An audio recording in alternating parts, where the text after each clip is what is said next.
নমস্কার, আড্ডা উইথ অনুশ্রীর আরেকটি নতুন ব্লগে আপনাদের সকলকে স্বাগত জানাই। আজকের দিনটা রবিবার। রবিবার মানেই কিন্তু একটু অলসভাবে দিনটা শুরু হয়। তো আমি একটু দেরি করেই ঘুম থেকে উঠেছি। বাইরে কিন্তু আজকে বেশ সুন্দর হাওয়া দিচ্ছে, জানেন তো। সকাল সকাল ওয়েদারটা বেশ ভালো লাগছে আজকে। বৃষ্টি হয়তো হয়নি এখনো অবধি, যদি আমি একটু দেরি করে উঠেছি, ভোরের দিকে হয়েছে কিনা জানি না, কিন্তু এখন কিন্তু বেশ সুন্দর হাওয়া দিচ্ছে, বেশ ভালো লাগছে ওয়েদারটা আজকে। সকাল সকাল একটু একটা শাড়ি পরে সাজি। আসলে আজকে দুপুরে সেরকম কিছু রান্না বান্না করার নেই, কারণ কালকে চিকেন করেছিলাম, তো চিকেনটা অনেকটাই রয়েছে। হয়তো আজকে দুপুরে সেটা হয়ে যাবে, আর টুকটাক কিছু করব। দিয়ে চা টা খেয়ে একটু ইচ্ছা আছে দুপুরবেলাতে একটু বেরোনো, দুপুরে মানে ওই আর কি একটু পরে বেরোনোর ইচ্ছা আছে। তো আরো একটা কারণ হচ্ছে শাড়ি পরার, সেটা হচ্ছে মনটা একটুখানি বেশ খুশি খুশি লাগছে। এর আগে আমি অনেকবার কন্টেন্ট ক্রিয়েট করার চেষ্টা করেছি, মানে করেছি আর কি, আমার চ্যানেলটা দেখলেই বুঝতে পারবেন। ইউটিউবে দেখতে পাবেন, ফেসবুকে হয়তো পুরোনো কটা আছে জানি না, কিন্তু ইউটিউবটা আমার অনেক দিনকার খোলা। কিন্তু জানেন তো, কোনোদিন কন্টিনিউটি রাখতে পারিনি, মানে কিছু না কিছু সমস্যার জন্য কন্টিনিউ করতে পারতাম না, বা নিজেরও খানিকটা উইল পাওয়ারের অভাব বলতে পারেন, তো সেজন্য কন্টিনিউ করতে পারতাম না। তো এইবার যেটা হলো সেটা হচ্ছে গিয়ে 7 দিন হয়ে গেছে, 7 দিনে আমার 7টা কন্টেন্ট আমার দেওয়া হয়েছে। মানে আজকে যখন ভিডিওটা বানাচ্ছি সেটা আপনারা সোমবার দিন দেখতে পাবেন, আজকে রবিবারের এই ভিডিওটা। কিন্তু এই রবিবার অবধি মানে আজকে পর্যন্ত কিন্তু আমার 7টা কন্টেন্ট দেওয়া মানে রেডি, এবং আমি আজকে একটা কন্টেন্ট আপলোড করলে আমার 7 নম্বর কন্টেন্ট আপলোড করা হয়ে যাবে রেগুলার বেসিসে। তো সেই জন্য আমার মনটা খুব খুশি আছে আজকে। তো এরকম একটা বলতে পারেন নিজের কাছে নিজের একটা চ্যালেঞ্জ ছিল যে আমি 7 দিনে 7টা কন্টেন্ট দিতে পারবো কিনা, কারণ এর আগে অনেক চেষ্টা করেছি, পারিনি। তো এইবারটা আমার মন খুব খুশি। আর আমি নেক্সট মানে এই উইকে, মানে আপনি যে যখন শুনতে পাচ্ছেন এটা সোমবার, তো এই সোমবার থেকে আজকে রবিবার কিন্তু আমি ভিডিওটা দেবো সোমবার। তো এই সোমবার থেকে এই সপ্তাহে আমি চেষ্টা করবো এরকম ভাবে আরো কন্টিনিউ 7টা কন্টেন্ট আপলোড করার, মানে 7টা ভিডিও আপলোড করার। তো আমার এটা নিজের কাছেই নিজের চ্যালেঞ্জ বলতে পারেন একরকম। এরকম ভাবে প্রত্যেক সপ্তাহে নিজেকে চ্যালেঞ্জ দিতে হবে, একটা ছোট ছোট চ্যালেঞ্জ দিলে আমি দেখেছি সেটা ফুলফিল করা যায়।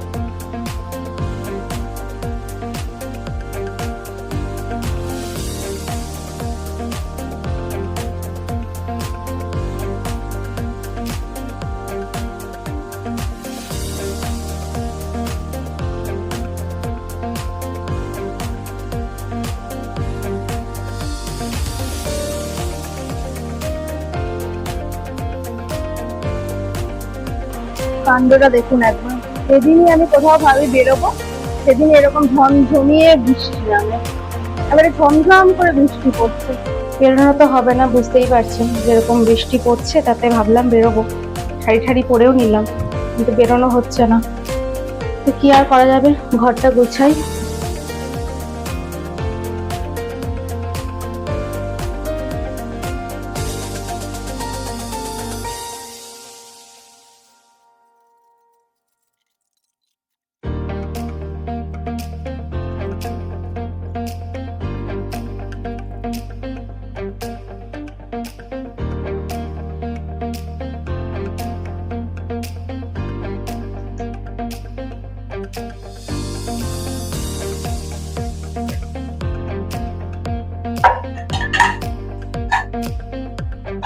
ব্যাস, চা হয়ে গেছে, এবার যাই, দুজনে মিলে বসে একটু চা খেয়ে নিই, তারপর দেখা যাক কি করা যায়, আগের দিনটা কিভাবে কাটানো যায়।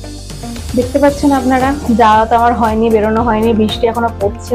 আর শাড়িটা ছেড়ে নিয়েছি জানেন তো, কারণ শাড়ি করে তো ঘরের কাজ করা যায় না, মানে করা যায় না মানে করা যায়, কিন্তু এত গরম লাগে, আর আমার তো ওরকম অভ্যেস নেই রেগুলার বেসিসে শাড়ি পরে কাজ করা, তাই শাড়িটা ছেড়ে দিয়েই এই এখন আপাতত ভাত বসিয়ে নেবো একটু, আর মাংসটা গরম করব, আর একটু দেখি একটু কিছু ভাজাভুজি করব। আপনাদেরকে বলেছিলাম অর্কর ওর বন্ধু যে এসছে দাদা, তো ওই দাদা তো কালকে ছিল না, আপনারা দেখেইছেন, বলেইছি কালকে যে কালকে ছিল না। তো আজকে কিন্তু এখনো আসেনি, আজকে আসলে দাদা যাবে হসপিটালে, হসপিটাল থেকে তারপরে ডাইরেক্ট এখানে আসবে। তো সকালটা নেই, সেজন্য রান্না বান্না সেরকম কিছু জোগাড় বিশেষ কিছু করিনি, আগের দিনের ওই চিকেনটাই গরম করে নেবো, ভাত, আর বৃষ্টি পড়ছে বলে কিছু টুকটাক এক্সট্রা করবো আর কি, পকোড়া ঠকোড়া করবো, এর থেকে বেশি আজকে আর কিছুই করিনি।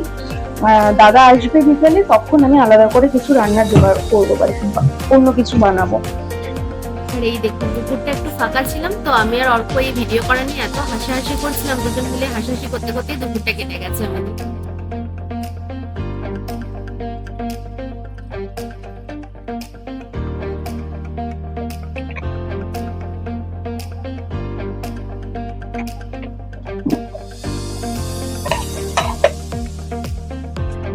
আমার বৌদি পার্লার আছে জানেন তো। এবার আমার বৌদিকে আমি বোধহয় বিগত 1 সপ্তাহ ধরে বলে যাচ্ছি যে আমি না তোর পার্লারে গিয়ে একটুখানি আইব্রো প্লাকিং করবো, আর তার সাথে তোর একটুখানি হেয়ার স্পা করবো, কারণ আমার না চুলটা কেমন যেন দিন দিন হয়ে যাচ্ছে। আসলে সেই প্রেগনেন্সির আগে ওই সময়তে তখন বলা হয়েছিল চুল কাটতে নিয়ে 1 বছর, তো ওই প্রেগনেন্সির সময় থেকে আমি চুল কাটিনি এখনো পর্যন্ত। যে সেই থেকে চুলটা বাড়ছে, এবার চুলের নিচটা কেমন একটা হয়ে গেছে। যদিও আমার প্রেগনেন্সিটা তো মানে মিসক্যারেজ হয়ে গেছে, কিন্তু আমার চুলটাও তারপরে কিন্তু আমি আর চুলটা যে কেটে নেবো না কিছু সেটা আমি করিনি, ইচ্ছেও করে না, এখন ইচ্ছে নেই চুল কাটার। কিন্তু চুলটা না কেমন যেন খারাপ হয়ে যাচ্ছে, মানে দেখছি নিচগুলো কেমন একটা হয়ে গেছে। তো ওকে বললাম যে একটু স্পা করলে যদি ভালো হয় চুলটা। আজকে ভেবেছিলাম যাব, কিন্তু আজকে যাওয়া হবে না। আজকে যাব না, দেখি 2 দিন পর যদি যাই। তাও যদি একবারও বলে যে চট করে তাড়াতাড়ি হয়ে যাবে, কারণ স্পা করতে অনেকটা সময় লাগে।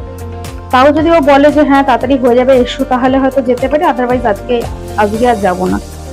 এখন বাজছে মোটামুটি 4:30 4:45। অর্ক বেরিয়ে গেছে, ওর ওই দাদা আজকে হসপিটালে গেছে, তো ও সকাল থেকে যেতে পারেনি। বলতে সকাল থেকে প্রচন্ড বৃষ্টি হচ্ছিল। তো এখন ও বেরোলো, বললো যে দাদা যেহেতু আসবে তো ও একবার দেখা করেই আসুক, আরো কিছু বন্ধু বান্ধবরা অর্কর এসছে, তাদের সাথেও একবার দেখা করতে পারবে, আর দাদাকে একেবারে নিয়ে চলে আসবে আমাদের বাড়িতে। আর এই দেখুন আমার ভিডিও এখন রেডি হচ্ছে, এডিটিং হয়ে গেছে, এখন এক্সপোর্ট হচ্ছে। চলুন একবার যদি সম্ভব হয় আপনাদেরকে আমি একবার আমার এই সেট আপটা দেখানোর চেষ্টা করি, জানি না দেখা যাবে কতটা। এখন কিন্তু কারেন্ট নেই জানেন তো। যাই হোক, আপনাকে একবার দেখাই আপনাদেরকে। দেখা যাচ্ছে কি?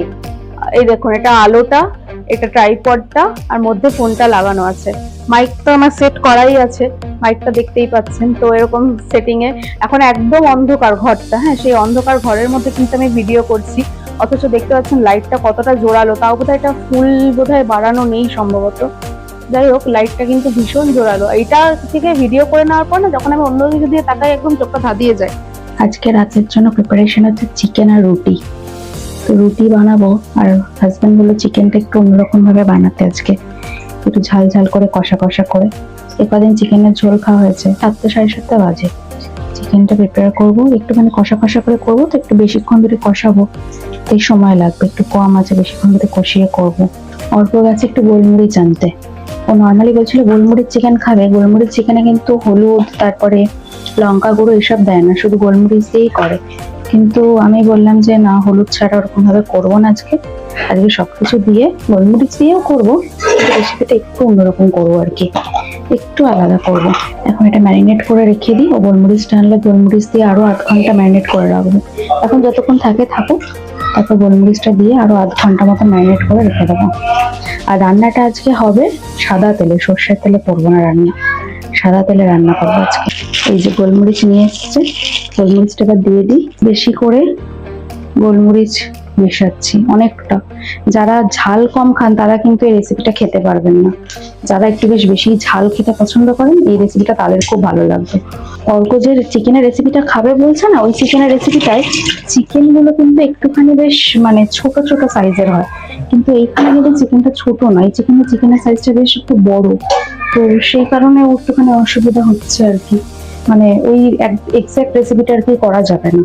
ওকে বললাম যে ওকে তোমার যেরকম চিকেনটা খাওয়ার ইচ্ছে সেটা আজকে হবে না, করা সম্ভব না, কারণ চিকেনের পিসগুলো এত বড় বড় যে ওটার মধ্যে ওই স্টাইলের চিকেনটা হবে না। একটু মিক্স অ্যান্ড ম্যাচ করে কিছু একটা অন্যরকম রেসিপি করি। মোটামুটি আমার এটা ভাজা হয়ে গেছে, পেঁয়াজটা হাফ ভেজে নিয়েছি, একটু নুন দিয়ে দিয়েছিলাম যাতে ভাজার সাথে সাথে একটু নরমও হয় জিনিসটা।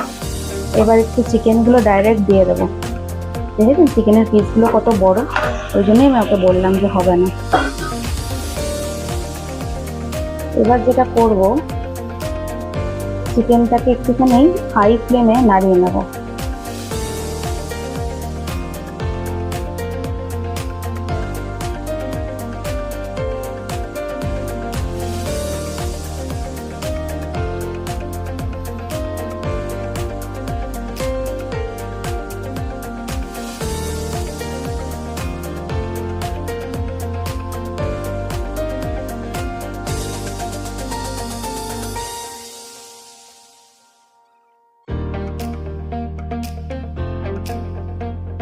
আলুগুলো দিয়ে দিয়েছি আমি, দেখুন কিরকম তেল ছেড়েছে।